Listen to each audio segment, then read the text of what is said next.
YoonGap is back in his body.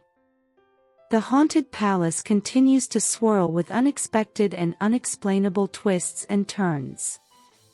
Every nuance is beginning to unravel. The 8-foot spirit released YoonGap to get to the king. A battle ensues between YoonGap and KangChul over who will dominate the body. Logically, YoonGap is dead, since he was murdered by the Minister of War.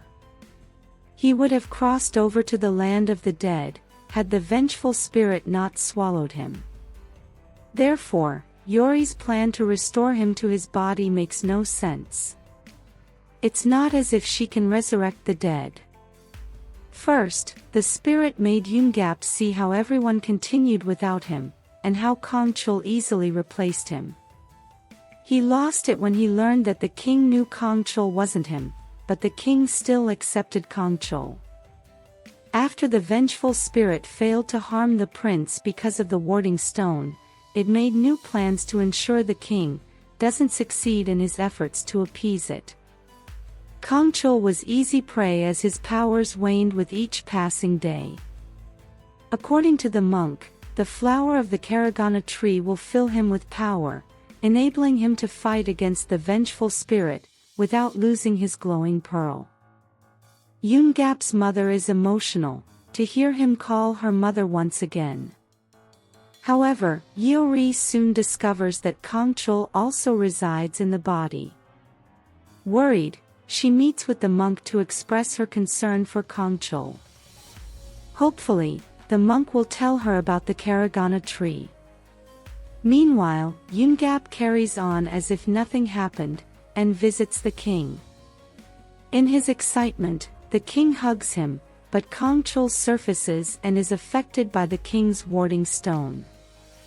This brings KangChul to the forefront, as they both struggle for control of the body. What's more, YoonGap, who might have had feelings for Yori in the past, and almost manipulated and used her, now declares his feelings for her. He gives her back the 5-thread bracelet, and asks her to live happily ever after together with him. But Yori's heart lies with KangChul. After his encounter with the king's warding stone, and KangChul's temporary return, YoonGap becomes fearful of losing his body once again to KangChul. Pong-san exploits his fears. He gives him a potion to pour on the king's warding stone, lying to him that it will enable him to retain control of his body. At this point, Pong-san is a master manipulator and liar. Just as he lied to and used Bibi, he plans to use YoonGap, whom the king trusts explicitly, to get to the king. This is why the spirit released YoonGap. After the king challenged him, he has his knives out for the king. Desperate, YoonGap considers betraying the king. Having lived inside the vengeful spirit all this while, you would think YoonGap would recognize he's been lied to. Just like Bibi, how can he trust someone known to be evil and working with the 8-foot spirit? KangChul discovers the potion when he gains control of the body. Yori also figures out what YoonGap is up to and goes after him. Who do you think will dominate the body in the end? Let us know your thoughts in the comments section below.